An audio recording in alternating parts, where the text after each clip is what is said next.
Chers amis paroissiens, nous sommes le dimanche 5 avril, le dimanche des rameaux, et nous entrons de plein pied aujourd'hui dans la semaine sainte, la semaine des semaines, comme il y a un cantique des cantiques et comme il y a un saint des saints, où il y avait un saint des saints dans le temple de Jérusalem. Oui, c'est la semaine des semaines, c'est le sommet de notre vie liturgique. C'est aussi la source, ce triduum pascal vers lequel nous allons, c'est la source de toute notre vie chrétienne. Tout prend sa source ici, dans le cœur transpercé du Seigneur Jésus, d'où ont jailli le sang et l'eau, dans cette fontaine de lumière que va devenir son tombeau dont la pierre a été renversée. Voilà la source de notre vie, voilà la source de notre joie, voici la source de notre foi. Tout procède de cette mort du Seigneur Jésus, de sa descente aux enfers et de sa résurrection d'entre les morts. Toute notre foi s'origine dans ce qu'il a accompli pour nous. Et nous sommes rendus en ce dimanche au seuil de cette semaine sainte.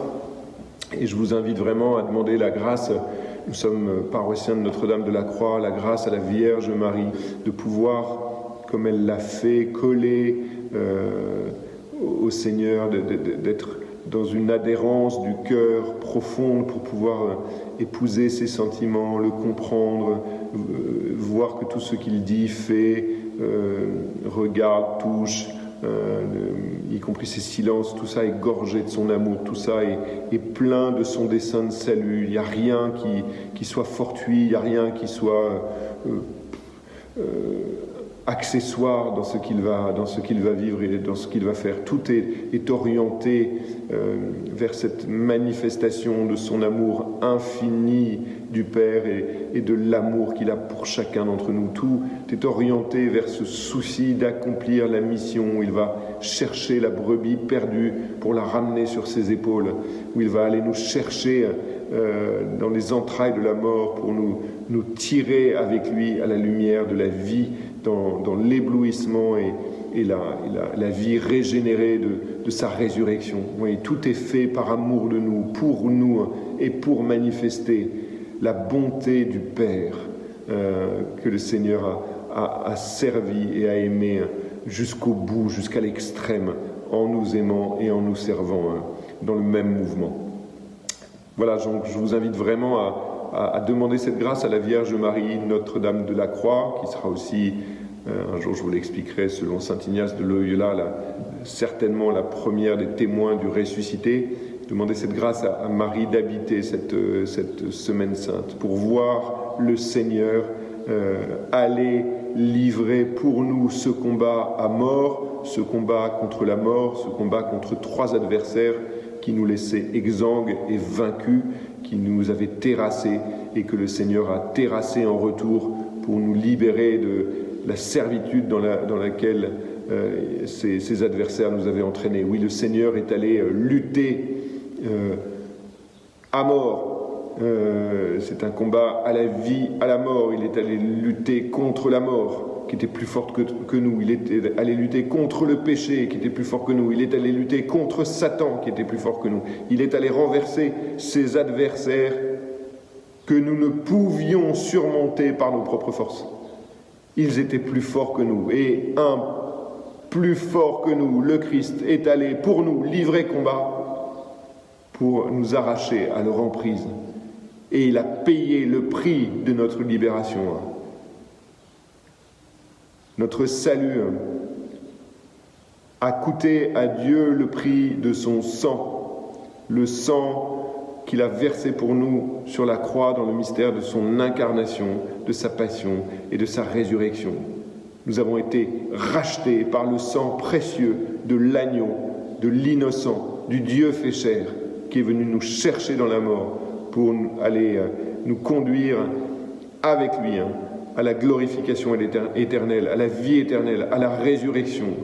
Il est venu chercher l'homme tombé pour le relever et l'élever plus haut que tous les cieux et le faire soir avec lui à la droite du Père. Aujourd'hui, nous sommes donc le dimanche 5 avril. Je vous propose simplement de pouvoir vraiment demeurer dans la parole de Dieu du jour. Le Père Alexandre vous a fait un petit livret pour la liturgie familiale ou pour la liturgie personnelle. Vous pouvez le télécharger sur le site internet de la paroisse ou venir le chercher dans les présentoirs. Il est disponible. Méditer les textes de la liturgie avec cette entrée de Jésus à Jérusalem, Hosanna, au fils de David, voir les foules qui l'acclament, qui jettent devant lui leurs palmes, leurs manteaux. Hosanna au fils de David, béni soit celui qui vient au nom du Seigneur. Et c'est vrai, il est béni de venir.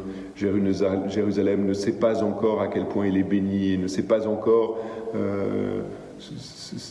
à quel point il va la sauver au-delà de toute espérance. Et donc il y a quelque chose qui est encore trop court dans ces acclamations, mais c'est pas vrai, c'est pas grave. Dans la résurrection, dans la mort et la résurrection du Seigneur Jésus, en fait, elles prendront tout leur sens, même si à un moment, effectivement, la foule va oublier ces acclamations premières pour en fait, par lâcheté, par peur, renier un peu ce Seigneur qu'elle avait commencé par acclamer. Et puis ensuite, je vous invite à lire le beau texte du livre d'Isaïe, au chapitre 50, versets 4 à 7. C'est un des chants qu'on appelle un des chants du serviteur souffrant, un mystérieux serviteur qui souffre une passion. Ce texte est écrit plusieurs siècles avant la passion de Jésus, mais voyez comme il correspond déjà, comme il prophétise la passion du Seigneur, avec ces paroles très belles. La parole me réveille chaque matin elle me réveille pour que j'écoute comme celui qui se laisse instruire. Le Seigneur Dieu m'a ouvert l'oreille et moi je ne me suis pas révolté, je ne me suis pas dérobé. Oui, le Seigneur, le Père a ouvert l'oreille de son Fils pour que celui-ci se fasse, comme dira saint Paul un peu plus tard, obéissant. Vous voyez, l'obéissant, c'est celui qui écoute. Obéir, audire, c'est celui qui écoute. Le Fils s'est fait obéissant de la volonté du Père jusqu'au bout. Par amour, il a consenti à obéir au Père. Voilà, jusqu'au bout, jusqu'à l'extrême, pour montrer que dans cette obéissance, en fait, il venait tout renouer de ce que le péché premier, qui était un péché de désobéissance, avait délié, avait brisé de notre relation à Dieu et les uns avec les autres. Le Seigneur vient tout recréer, tout reprendre de la création blessée par le péché dans son obéissance, dans son écoute. Voilà, le Seigneur Dieu m'a ouvert l'oreille et moi je ne me suis pas révolté, je ne me suis pas dérobé. Jésus ne s'est pas révolté, il ne s'est pas dérobé, il est allé jusqu'au bout et il nous apprend avec lui à écouter, à rentrer dans le dessein de Dieu pour nous, à quitter nos propres chemins pour vraiment nous laisser convertir le cœur et rentrer dans la volonté de Dieu, l'épouser à notre tour. Ensuite, il y a la parole du psaume magnifique, psaume 21-22. Je vous invite à le lire dans sa version liturgique ou si vous le pouvez aussi in extenso, dans une Bible. Il est éblouissant ce psaume, c'est vraiment un psaume de la passion du serviteur, où vous pourrez, avec les mots du psaume, rentrer dans les sentiments intérieurs de Jésus, dans cette nuit qu'il a épousée, avec ce cri « Mon Dieu, pourquoi m'as-tu abandonné ?» avec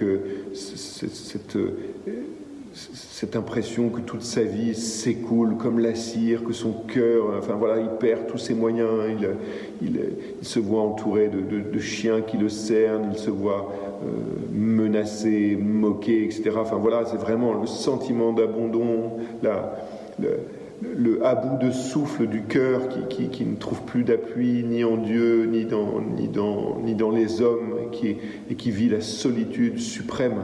Voilà, mais il est splendide et il termine ce psaume par un chant de louange. Voilà, laissez-vous habiter par ce psaume, goûtez-le. Je vous invite aussi à lire la deuxième lecture, à plonger en elle.